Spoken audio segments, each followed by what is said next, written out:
Presenting the classics of Sam P. Chaladurai.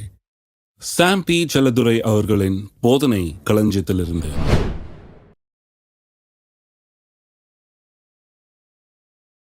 பொழுது விடிந்து விடிவெள்ளி உங்கள் இருதயங்களில் உதிக்கவனவும் இருளுள்ள ஸ்தலத்தில் பிரகாசிக்கிற விளக்கை போன்ற அவ்வசனத்தை கவனித்திருப்பது நலமாயிருக்கும். நல்லா கவனிங்க. இப்போ எப்படி வெளிப்பாடு உண்டாகிறது அவர் சொல்கிறாரு, பொழுது விடிந்து விடிவெள்ளி உங்கள் இருதயங்களில் உதிக்கமளவும். அதாவது இந்த வசனத்தை குறித்த வெளிப்பாடு அது உங்களுடைய இருதயத்திலே உண்டாகி அந்த வசனம் இருதயத்திலே வேர் கொண்டு இதனுடைய வெளிப்பாடு உண்டாகிற வரைக்கும் இருளுள்ள ஸ்தலத்தில் பிரகாசிக்கிற விளக்கை போன்ற அவ்வசனத்தை கவனித்திருப்பது நலம்.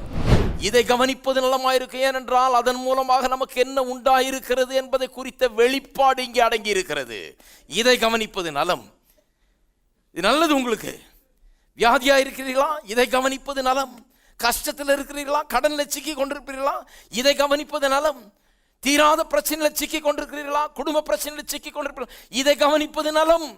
எது வரைக்கும் கவனிக்கணும்? அந்த பிரச்சனையிலிருந்து வெளிவந்து வெற்றியை காணுகிற வரை, விடிவெள்ளி உண்டாகிற வரை, இருள் நீங்கி வெளிச்சம் உண்டாகிற வரை இதை கவனிப்பது நலம்.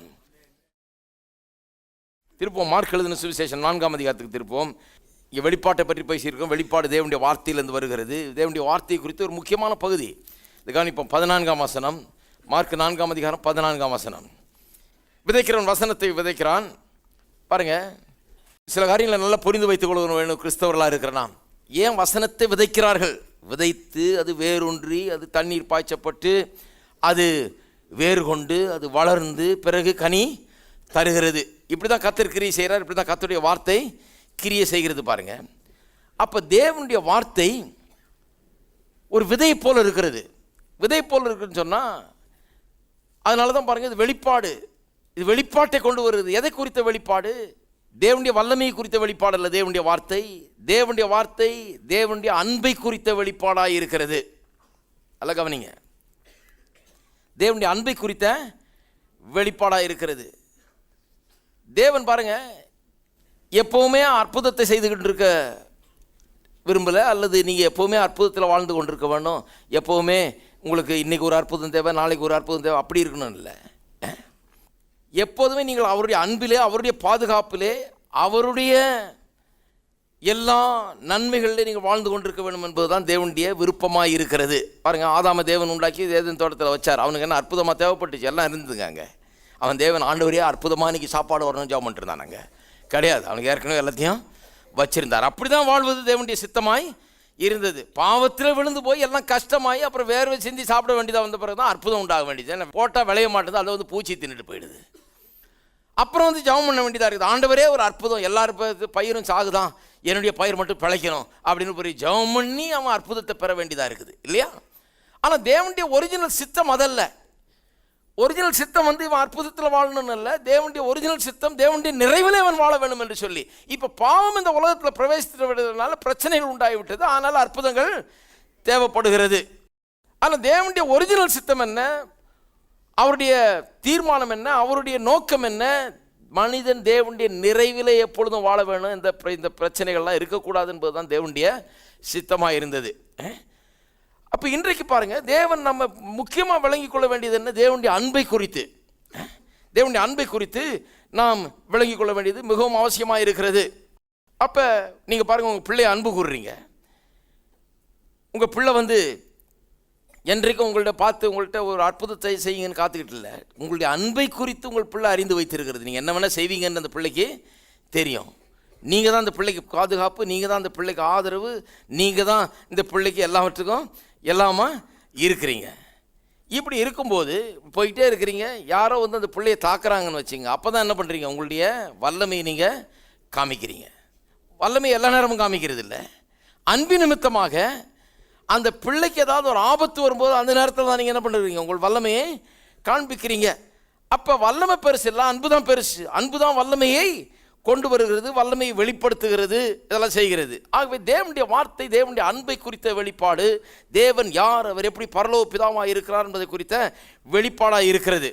அப்ப வசனத்தை விதைக்க புறப்பட்டான்னு சொன்னா எல்லாருடைய உள்ளங்களிலும் தேவனுடைய அன்பை குறித்த அந்த வெளிப்பாடு, தேவனுடைய பரலோக பிதா அவர் அன்பின் தேவன், அவர் நன்மைகளை செய்கிறவர் என்கிற வெளிப்பாடு எல்லா மக்களுடைய எல்லா விசுவாசிகளுடைய உள்ளத்திலேயும் அது இடம்பெற வேண்டும்.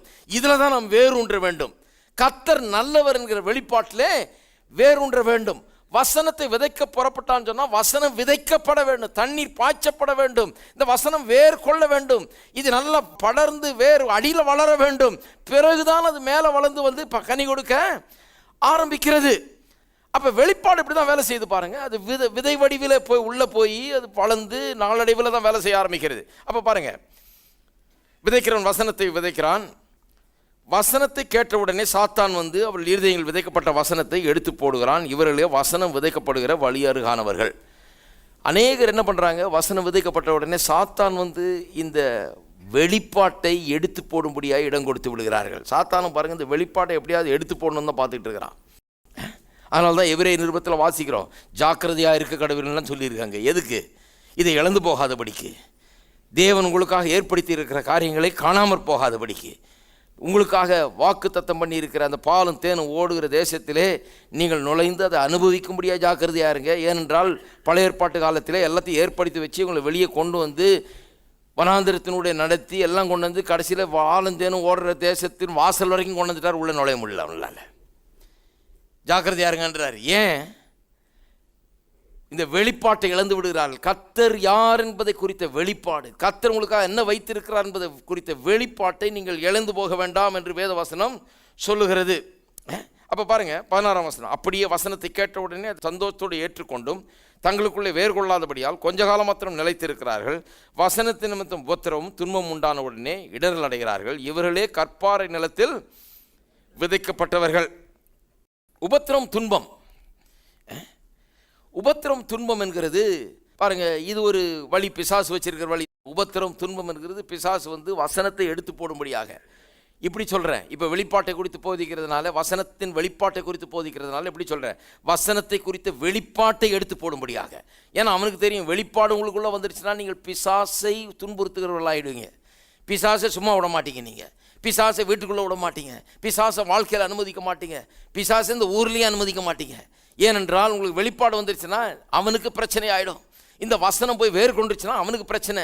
இது வேர் கொண்டு படர்ந்து பெருகி உள்ளே போய் நல்லா ஆழமாக பதிஞ்சிருச்சுன்னா இப்போ மரம் நல்லா பெருசாக வளர ஆரம்பிச்சிடும், நிறைய கனி கொடுக்க ஆரம்பிச்சிடும், நிறைய அதன் மூலமாக ரிசல்ட்டு உண்டாகிவிடும். அதனால தான் பாருங்கள், பிசாசு தேவனுடைய மக்களுக்கு எதிரியாக இருக்கிறான். ஏன்? அவன் வந்து நமக்கு ஒன்றும் பெரிய எதிரி இல்லை, நமக்குள்ள இந்த வெளிப்பாடு வந்து நாளைக்கு ஏதாவது நம்ம பெருசாக செஞ்சிடக்கூடாதுன்னு தான். இப்படிப்பட்ட ஒரு சபையை பார்க்கும்போது பிசாசுக்கு ரொம்ப வருத்தமாக இருக்குது. ஏன்னு சொன்னால் வெளிப்பாட்டை எல்லாரும் பிரசங்கம் பண்ணிகிட்டு இருக்கோம். எப்போ வந்தாலும் பைபிளை திறக்கிறது மட்டுமல்ல, உள்ளத்தெல்லாம் ஜனங்க திறந்து வச்சிருக்கிறாங்க. தேவ ஆவியானவர் இந்த வசனத்தை குறித்த அறிவை உள்ளத்தில் வைத்து கொண்டிருக்கிறார். இதுதான் டேஞ்சர் அவனுக்கு. நீங்கள் பைபிளை தூக்கிட்டு கோயிலுக்கு போகிறதுல அவனுக்கு ஒன்றும் டேஞ்சர் கிடையாது. நீங்கள் பைபிளில் வச்சு டெய்லி வீட்டில் முத்தம் கொடுத்துட்டு இருக்கிறதுக்கு அவனுக்கு ஒன்றும் டேஞ்சர் கிடையாது. அந்த மாதிரி மக்கள் அவன் பயப்படுறதே கிடையாது. பைபிளை நல்லா அப்படி தட்டி தூசி தட்டி வச்சு நல்லா அதுக்கு பெரிய மரியாதை கொடுத்து அப்படியே வீட்டில் அப்படி வச்சுக்கிட்டு இருக்கவங்களுக்கெல்லாம் அதை பற்றி ஒன்றும் பெரிய அவன் பயப்படுறது கிடையாது. ஆனால் இதை பற்றிய வெளிப்பாட்டை அறிந்து கொள்கிற மக்கள், இந்த வார்த்தையை கேட்கிற மக்கள், இந்த தேவ ஆவியானவர் உண்டாக்குற அந்த அறிவு யாருக்கெல்லாம் உண்டாகிறதோ அவர்களை பார்த்தா பிசாசு பயப்படுறான் பாருங்க.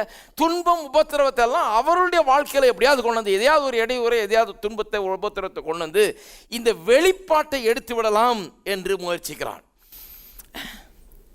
அப்போ ஒன்று தெரிஞ்சுங்க, துன்பம் உபத்திரம் உங்களுக்கு வந்ததுன்னா எங்கேருந்து வருதுன்னு முதல்ல தெரிஞ்சுங்க, எதுக்கு வருதுன்னு தெரிஞ்சுங்க, இதை யார் உபயோகப்படுத்த பார்க்குறதுன்னு தெரிஞ்சுங்க. ஒன்று தெரிஞ்சுங்க, பிசாசு உங்களை பார்த்து பயப்படுறான்றதை தெரிஞ்சுங்க. அதுதாங்க முக்கியம். இது அறிவில்லாதவர்கள் என்ன நினைக்கிறாங்க, துன்பம் உபத்திரம் வந்தோன்னா அதை பார்த்து இவங்க பயந்துட்டு இருக்கிறாங்க. அதை பார்த்து நீங்கள் பயப்படாதீங்க. அவன் பயத்தில் பாவம் என்னென்னமோ பண்ணிகிட்டு இருக்கிறான். அவனுக்கு பயமாக இருக்குது. நீங்கள் போகிற போக பார்த்தோன்னா அவனுக்கு வருத்தமாக இருக்குது, அவனுக்கு பயமாக இருக்குது. ஐயோ இப்படியே போனால் அவ்வளோதான், நமக்கு ஒன்றுமே இடமே இருக்காது போல் இருக்குது, நமக்கு போகிறதுக்கு இடமே இருக்காது போல் இருக்குன்னு அவன் பயந்துக்கிட்டு அவன் பாருங்கள் அங்கு இங்கு உலாவி கொண்டிருக்கிறான் இருக்குது வேதத்தில். யோபு பற்றி பேசும்போது தேவனத்தில் வந்து பேசுகிறான் பாருங்க. அவர் கேட்குறார், எங்கேருந்து வந்தேன்னு. பூமி எங்கும் சுற்றி தெரிந்துட்டு வர்றேன்றான். ஏன்னா இருக்கிறதுக்கு இடம் இல்லை பாவம் அவனுக்கு, இருக்கிற இடமும் கெட்டு போகுதுன்னு. நிறைய கிறிஸ்தவங்க வீட்டில் அவனை பத்திரமா வச்சுருக்கிறாங்க நல்லா. கெஸ்ட் ரூம் எல்லாம் கொடுத்து இந்த பிசாசுக்கு பெரிய மரியாதையெல்லாம் கொடுத்து அவனை ரொம்ப போற்றி புகழ்ந்து அவனை ரொம்ப பெரிய ஆளுன்னு நினச்சி இவனுக்கு பயந்து இவனுக்கு எல்லாம் பண்ணி இவனையே பெருசாக நினச்சி அப்படிலாம் வச்சுருக்கிறாங்க பாருங்கள். இதெல்லாம் கெட்டு போயிடுமேன்றதான் அவன் பயப்படுறான். அவனுக்கு போக்குக்கு இடமில்லை. வானத்திலேருந்து தள்ளப்பட்டா இங்கே வந்தால் இங்கே இவங்க உட்காந்துட்டு இருக்கிறாங்க. இவங்க கையில் கொடுத்துட்டார் ஆண்டவர் இதை பூமியை. அவனுக்கு போகிறதுக்கு இடத்துல அங்கே எங்கே சுற்றி தெரிஞ்சிட்டு வரேன்றான். அங்கே எங்கேயா போனேன்னா யோபுவை பார்த்தேன். அந்த ஆளுக்கு பெரிய ஆஸ்தி அந்தஸ்தெல்லாம் கொடுத்து வேலி அடைச்சி வச்சுட்டு நான் உள்ளே கூட நுழைய முடியாமல் இருக்குதுன்றான். அதுதான் கரெக்ட். அவனுக்கு வெளியே இருந்து வேடிக்கை பார்க்க வேண்டியவன் அவன். வெளியே இருந்து ஆணு வாயப்பொழுந்து பார்த்து கொண்டிருக்க உங்கள் ஆசீர்வாதத்தையும் என்னுடைய ஆசீர்வாதத்தையும் ஆணு வாயப்பொழுந்து பார்த்துட்டு இருக்கிறதுக்காக தான் கர்த்தர் அவனை இங்கே தள்ளினார். பொறாமையில் நிறைந்திருக்கிறான். அப்போ அவன் துன்பத்தை உபத்திரவத்தை எதுக்கு உண்டு பண்ணுகிறான்? அல்லது உண்டாகிற துன்பம், அந்த உலகத்தில் துன்பம் உபத்திரவம் நிறைய இருக்குது பாருங்க. இதெல்லாம் உண்டாகும் போது அவன் அதை பயன்படுத்தி கொள்கிறான். எதுக்கு பயன்படுத்துகிறான்? அந்த வசனத்தின் வெளிப்பாடை எடுத்து போடும்படியாக பயன்படுத்துகிறான். இதனால இடர்கள் அடைந்து விடுகிறார்கள் ஜனங்க. ஒரு சின்ன பிரச்சனை வந்தோன்னா எனக்கு ஏன் அப்படி வந்தது, எனக்கு ஏன் அப்படி வந்தது? ஒரு பக்கம் என்ன பண்ணுறாங்க ஜனங்க, ஏதோ நான் ஏதோ பெரிய தப்பு பண்ணிட்ட பொழுது அதுதான் எனக்கு வந்தது. தங்களே போட்டு மாட்டையில் அடிச்சுக்கிறது. நான் பெரிய பாவியாக இருப்பேன் பொழுது அதனால தான் எனக்கு இந்த பிரச்சனைலாம் வருதுன்னு. இன்னொரு பக்கம் என்ன பண்ணுறது, சரி நான் கேட்டதெல்லாம் ஒன்றும் பிரயோஜனம் இல்லை போல இருக்குது, எப்படி இருந்தாலும் பிரச்சனை தான் வரதான் செய்யுது அப்படிங்கிற ஒரு எதனால் வர்றதுன்னு வேதம் சொல்லுது. அதை கொஞ்சம் கூட கவனிக்கிறதே கிடையாது. யார் இதை பயன்படுத்துறது? இப்படியெல்லாம் நீங்கள் யோசிக்கும் போது பிசாசு நல்லா பயன்படுத்த ஆரம்பிச்சிடுறாங்க. அந்த வசனத்தை குறித்த வெளிப்பாட்டை பிடுங்கி போடுகிறான், எடுத்து போடுகிறான். பாருங்கள், எதுனாலும் குடும்பமாக இருக்கட்டும், தொழிலாக இருக்கட்டும், எத்தனையோ இடைஞ்சல்கள் இடையூறுகள் இதெல்லாம் சந்திக்கிறோம் நம்ம இல்லையா? இப்போ நான் ஊழியம் செய்கிறேன், எத்தனையோ இடையூறை சந்திச்சிருக்கிறேன். ஒவ்வொரு இடையூறு அப்போது நான் பாட்டுக்கு போட்டியை பார்க்குறப்பா முடிஞ்சது அவ்வளோதான், ஒரே இடையூறாக இருக்குது, பிரச்சனையாக இருக்குது, முடியாது அப்படின்னா என்றைக்கோ வேறையா போய் என்னத்தையா பண்ணிட்டுருப்பேன் நான். இதை பண்ணியிருக்கவே முடியாது. இடையூறு ரொம்ப அதிகம்தான், ஆனால் வெற்றியும் அதுக்கு மேலே பெரிய அதிகமாக இருக்கிறது. எங்கே பார்த்தாலும் இடையூறு தான், இடையூறுக்கு மேலே இடையூறு. நேற்று தான் ஒரு இடையூரை மேற்கொண்டு வந்தால் இன்றைக்கி ஒரு புது இடையூறு உண்டாகுது. இது எனக்கு பழக்கமாகிடுச்சு. இப்போ நல்லா இதெல்லாம் பார்த்து எக்ஸ்பர்ட் ஆகியாச்சு. இப்போ அது அடுத்த இடையூறு அதையும் பார்த்துடலாம் ஒரு கை என்னன்னு. இந்த இடையூரெல்லாம் பார்த்தாச்சு, கொஞ்சம் பார்த்து இதை புரிஞ்சுக்கிட்டா போதும். பாருங்கள், புரிஞ்சுக்கிறது தான் விஷயம் இருக்குது, வெளிப்பாட்டில் தான் விஷயம். இது ஏன் வருது, எங்கேருந்து வருது? நான் என்னுடைய இதுலேருந்து நான் அசைய போகிறதில்லை, என்னுடைய நம்பிக்கையில் நான் விட்டு கொடுக்க போகிறதில்லை. நான் செய்ய வந்ததை நான் செய்தேன் தீர்வன் நிற்கும் போது இடையூறெல்லாம் தகர்த்து எரியப்படுகிறது. அதனால தான் சொல்லியிருக்குது, காற்றை பார்க்குறவன் விதைக்க மாட்டான். சிலர் வந்து இன்றைக்கி ஏன் விதைக்கலாம், ஒரே காற்றா இருக்குதுங்க. நாளைக்கு ஏன் விதைக்கலாம், ஒரே மழையாக இருக்குது. அடுத்த நாள் ஏன் விதைக்கலாம், ஒரே வெயிலாக இருக்குது. அப்புறம் எப்போதே அப்படி தான் இருக்க போகிறேன். இப்படியே விதைக்காமல இருந்தால் ஒரு நாளும் காற்றை பார்த்து மழையை பார்த்து வெயிலை பார்த்து விதைக்காமல் இருந்தால் எப்போ தான் அறுக்க போகிறேன் அப்படின்னா விளங்கலாம் அவங்களுக்கு. அதையும் எதையும் பார்க்காம செய்ய வந்ததை செய்கிறவர்கள் தான் அவர்கள் முன்னேறி செல்ல முடிகிறது. பாருங்கள், வாழ்க்கைலாம் அப்படிதான். அப்போ புரிந்து கொள்ள வேண்டும், பிசாசு இதெல்லாம் பயன்படுத்தப்பா. நமக்கு வருகிற இடையூறுகள், கஷ்டங்கள், துன்பங்கள், இதெல்லாம் வர்ற கொஞ்சம் சின்ன சின்ன பிரச்சனைகள், பெரிய பிரச்சனைகள் எல்லாத்தையும் வச்சு பிசாசு என்ன பண்ண, ஒட்டு மொத்தமாக இந்த வசனத்தின் வெளிப்பாடை பிடுங்கி பார்த்து எப்படியாவது இடரலடைய பண்ண வேண்டும் என்று தான் பார்க்கிறான். நல்ல கவனிங்க, வசனத்தை கேட்டும் 18 உலக கவலைகளும் ஐஸ்வர்யத்தின் மயக்கமும் மற்றவர்களை பற்றி உண்டாகிற இச்சைகளும் உட்பிரவேசித்து எப்படி எப்படிலாம் வர்றான் பாருங்க. உலக கவலைகள், ஐஸ்வர்யத்தின் மயக்கம். ஐஸ்வர்யத்தின் மயக்கம்னு சிலர் என்ன நினைக்கிறாங்க, ஐஸ்வர்யம் இருந்தாலே மயக்கம் வந்துடும். ஐஸ்வர்யம் இல்லாத ஆளு கூட நிறைய மயக்கத்தில் தான் இருக்கிறாங்க. ஐஸ்வர்யத்தின் மயக்கத்தில் தான் இருக்கிறாங்க, கிடைக்காதான்ற மயக்கத்தில் இருக்கிறாங்க. ஆமாம், சிலர் கிடைச்ச ஆட்கள் அந்த மயக்கத்திலே இருக்கிறான். சில உண்ட மயக்கத்தில் இருக்கான், சில பசி மயக்கத்தில் இருக்கான் இல்லையா? மயக்கம்னா என்ன? அதனால எனக்கு ஐஸ்வர்யம் வேணாம் பிரதர், மயக்கமான முட்டாள்தானே அது. மயக்கம்னு சொன்னால், ஒரு மயக்கம்னா மயங்கி கிடக்கிறதுனா என்ன சொல்கிறாங்க இல்லையா? என்னையா மயக்கிட்டாங்களா அப்படின்னா என்ன அர்த்தம்? ஏதோ பொய்கையே சொல்லி புரட்ட சொல்லி தப்பான காரியத்தை நம்பி மயங்கி போயிட்டேன் அப்படின்னு அர்த்தம் இல்லையா? அப்போ மயக்கம்னா ஐஸ்வர்யத்தை குறித்த தப்பான எண்ணங்கள், தவறான எண்ணங்கள். கிடைச்சதெல்லாம் சுருட்டதெல்லாம் மூட்டை கட்டினது மேலே பத்திரமா உட்காந்துக்க, தப்பான எண்ணம். அதுதான் ஊரெல்லாம் பரப்பிக்கிட்டு இருக்கிறாங்க ஜனங்க, தப்பான எண்ணம். இந்த மாதிரி தப்பான அதான் ஐஸ்வர்யத்தின் எவனா சுருட்டி மூட்டை கட்டி மேலே உட்காந்துட்டு இருக்கான் பாருங்க. இதையே வச்சு இதையே பாதுகாத்து எவனுக்கும் நான் தரமாட்டேன், நானே வச்சுக்குவேனாக்கும், இது பத்திரமா எனக்கு ஃபார் அ ரெய்னி டே, எனக்கு தேவைப்படுறப்ப எனக்கு இது அவசியமாக்கும், அதனால கிடைச்சதை விட்டுறக்கூடாதாக்கும். இப்படியெல்லாம் இருக்கிறவனு பார்த்தீங்கன்னா ஐஸ்வர்யத்தின் மயக்கத்தில் இருக்கிறான்னு அர்த்தம். அவன் தப்பான காரியங்களை எண்ணி கெட்டு போய் விட்டான்னு அர்த்தம். ஆனால் ஐஸ்வர்யம் உள்ளவன் எப்படி இருக்கணும்னு சொல்லி 1 தீமோத்தேயு 6:17 சொல்லப்பட்டிருக்கு. ஐஸ்வர்யம் உள்ளவர்களுக்கு உதாரத்துவமாய் கொடுக்க கற்றுக்கொடு என்று சொல்லப்பட்டிருக்கு. அப்போ எப்படி இருக்கணும்? ஐஸ்வர்யம் உள்ளவர்கள் உதாரத்துவமாக கொடுக்கிறவர்கள், இல்லாதவர்களுக்கு உதவி செய்கிறது, இதில் தாராளம் உள்ளவர்களாக இருக்கும்படி அவர்களுக்கு கற்றுக்கொடுன்னு சொல்லப்பட்டிருக்கிறது. அப்படிப்பட்ட ஆளை பாருங்க, அந்த ஆள் மயக்கத்தில் இல்லை. பணத்தை என்ன பண்ணணும்னு தெரியுது அந்த ஆளுக்கு, எப்படி நல்ல விதத்தில் செலவழிக்க வேணும்னு தெரியுது, எப்படி மூட்டை கட்டி உட்கார்ந்துக்கிறது இல்லை, நல்ல விதத்தில் எப்படி செலவழிக்கிறதுன்றது அவனுக்கு விளங்கி விட்டது. இருக்கீங்களா? அப்ப உலக கவலை, ஐஸ்வர்யத்தின் மயக்கம், மற்றவர்களை பற்றி உண்டாகிற இச்சைகள்னு சொன்னால் தவறான ஆசைகள், அதனால் இதனால் இழுக்கப்படுறது, கொஞ்ச நாள் இதில் இழுக்கப்படுறது, கொஞ்ச நாள் அதில் இழுக்கப்படுறது, கொஞ்ச நாள் அது பின்னால் போகிறது, கொஞ்ச நாள் இது, இப்படிப்பட்ட இச்சைகள் உட்பிரவேசித்து என்னத்தை வசனத்தை நெருக்கி போட அதனால் பலனற்று போகிறார்கள். பாருங்கள், வெளிப்பாடு உள்ளே வரும்போது பிசாசு வந்து டார்கெட் பண்ண ஆரம்பிக்கிறான். ஏன்னா நீங்கள் வெற்றி பாதையில் சென்று கொண்டிருக்கிறீர்கள், அடுத்த ஸ்டெப்பு வெற்றி தான். எப்படியாவது நீங்கள் அந்த வெற்றியை ருசி பார்த்துடக்கூடாதுன்னு அவனுடைய நோக்கமாக இருக்குது. ஆனால் நான் சொல்கிறேன், நிச்சயமாக ருசி பார்ப்பீர்கள். மைண்டை கிளியராக வச்சுக்கோங்க, மயக்கத்தில் இருக்காதீங்க, சரியான எண்ணங்களை உடையவர்களாக இருங்க. எதனால் வருதுன்னு தெரிஞ்சுங்க, எப்படி எதை மேற்கொள்ளலான்னு தெரிஞ்சுங்க, எதையும் பார்த்து பயப்படாதீர்கள், கர்த்தருடைய வார்த்தையே பார்த்து கொண்டிருங்கள், அதையே கவனித்திருப்பது நல்லமாக இருக்கும். பேதுரு தண்ணியில் நடன்னு சொன்னால் அவன் வந்து எப்படி நடந்தான்? அவன் நடன்னு சொன்னார், நடந்தானா இல்லையா? அப்புறம் காற்றையும் கடலையும் பார்த்துட்டான். காற்றும் கடலையும் இவனை அமிழ்த்த முடியுமா? முடியவே முடியாது. காற்றும் கடலும் போட்டை வேணா அமிழ்த்தலாம். ஹலோ, போட்டில் இருக்கிற ஆளோ ஐயோ காற்று பலமாக இருக்குன்னு சொன்னால் ஏதாவது அர்த்தம் இருக்குது. தண்ணியில் நடந்து போகிற ஆள் காற்றை பற்றி என்ன கவலை அவனுக்கு? காற்றாவது இதாவது அலையை பார்த்து என்ன கவலை அவனுக்கு? அலையை பார்த்து ஒன்றும் கவலையே கிடையாது. போட்டுனா கவலைப்படலாம். இவன் ஏற்கனவே தண்ணியில் நடந்துக்கிட்டு இருக்கிறான், இவனுக்கு என்ன பாருங்க. அப்போ என்ன அர்த்தம்? அவனுடைய மைண்ட் எப்படி திங்க் பண்ணுது? அவன் போட்டில் இருக்க மாதிரி யோசிக்கிறான். அவனுடைய ட்ரைனிங் அப்படி. கடலில் இருக்கணும், போட்டில் இருக்கணும்னு யோசிச்சுட்டு இருக்கிறான் அவன். காற்று கடலில் வந்த உடனே ஐயோ அமிழ்ந்த போகிறோம் அப்படின்ற ஒரு எண்ணம் பாருங்க. ஆனால் நடந்துக்கிட்டு இருக்கிறான் இவன். ஆகவே உங்களுக்கு பயங்கள், சந்தேகங்கள், கவலைகள் இதெல்லாம் உண்டாகும் போது எதன் மூலமாக உண்டாகிறது? உங்களுக்கு இதுவரை கொடுக்கப்பட்ட ட்ரைனிங்னால உண்டாகிற காரியங்கள் அவைகள். ஹலோ, இதெல்லாம் வந்து நம்முடைய கண்களை மறைக்க ஆரம்பிக்கிறது. சரியா பார்க்கல பாருங்க. முதல்ல எப்படி நடந்தான்? வெளிப்பாட்டின் மூலமா நடந்தான். என்ன வெளிப்பாடு? இவர் யார்? இவர் கிறிஸ்து, தேவனுடைய குமாரன். இவர் என்ன சொன்னார்? என்ன நடந்து வாழ்றார், ஆனால் நான் நடக்கிறேன். இப்ப வெளிப்பாடு எங்க போச்சு? வெளிப்பாடை விட்டுட்டு என்னத்தை பார்த்துட்டு இருக்கிறான்? அதனால தான் சொல்லி, இந்த வசனத்தை இருளிலே பிரகாசிக்கிற மொழியை போல இருக்கிற இந்த வசனத்தை நீங்கள் கவனித்திருப்பது நலமாயிருக்கும். உங்களை பிரச்சனையை கவனித்திருப்பது நலம் அல்ல, உங்களுடைய கவலையை கவனித்திருப்பது நலம் அல்ல, உங்கள் பயத்தை கவனித்துக் கொண்டிருப்பது நலம் அல்ல, உங்கள் சந்தேகங்களை கவனித்துக் கொண்டிருப்பது நலம் அல்ல, இவங்க சொன்னதை கவனித்திருப்பது நலம் அல்ல. இந்த வசனத்தை கவனித்திருப்பது உங்களுக்கு நலமாக இருக்கும். என்னுடைய வாழ்க்கையில் இந்த வார்த்தை நிறைவேறுகிற வரை இதை கவனித்திருப்பது நலமா இருக்கும். நான் தண்ணிக்கு மேல நடந்து கொண்டிருக்கிறேன். நான் காற்றை பார்த்து பயப்படுவதில்லை, கடலை பார்த்து பயப்படுவதில்லை, பயப்பட மறுக்கிறேன். ஏனென்றால் ஏற்கனவே போயிட்டு இருக்கிறது அற்புத பாதை தான், அற்புதம் தான் நடந்து கொண்டிருக்கிறது. நான் ஏன் பயப்பட வேண்டும்? பயப்பட மாட்டேன்.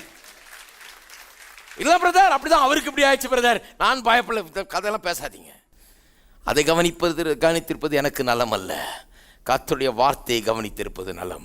சுகத்தை குறித்த கர்த்தருடைய வார்த்தைகள், என்னுடைய பொருளாதார ஜெயத்தை குறித்த கர்த்தருடைய வார்த்தைகள், ஏராளம் தாராளத்தை குறித்த கர்த்தருடைய வார்த்தைகள், தேவனுடைய பராமரிப்பை குறித்த கர்த்தருடைய எனக்கு வருகிற எல்லா பிரச்சனைகளுக்கும் இருக்கிற பதிலை குறித்த கர்த்தருடைய வார்த்தைகள். பிரச்சனை அங்கே இருக்குது, பதில் இங்கே இருக்குது. இதன் வெளிப்பாடு என்னுடைய உள்ளத்தில் வேரூன்றி இருக்கிறது. இதை கவனிக்க போகிறேன். வெளிப்பாட்டில் நடக்கிறான்.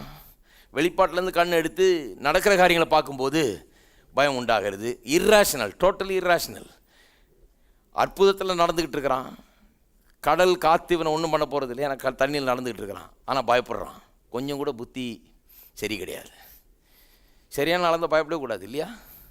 தண்ணியில் நடக்கிற ஆள் பயப்படலாமா? கொஞ்சம் யாராவது தட்டி கொடுத்தவனே, ஏப்பா தண்ணியில் நடந்துட்டு இருக்கேன் ஏன் பயப்படுற அப்படின்னு சொல்லி வழங்கிட்டு இருக்கவனு. தண்ணியில் நடக்கிற ஆள் இப்படி என்ன நடந்து வந்து ஏன் பயப்படுற அப்படின்னா யோசித்து பார்ப்பான். கொஞ்சம் கொஞ்சம் யோசித்து பாருங்கள். எந்த பாதையில் கடந்து வந்து நான் யோசித்து பார்க்குறேன், என்னுடைய பாதையை நான் யோசித்து பார்க்குறேன். எத்தனை அற்புதங்கள், எத்தனை இடையூறுகள், எத்தனை பிரச்சனைகள், எத்தனை இடையூறுகள், எத்தனை மலைகளை சந்தித்து விட்டேன். ஆனால் அற்புதவதமாக இவ்வளோ தூரம் வந்திருக்கிறேன்.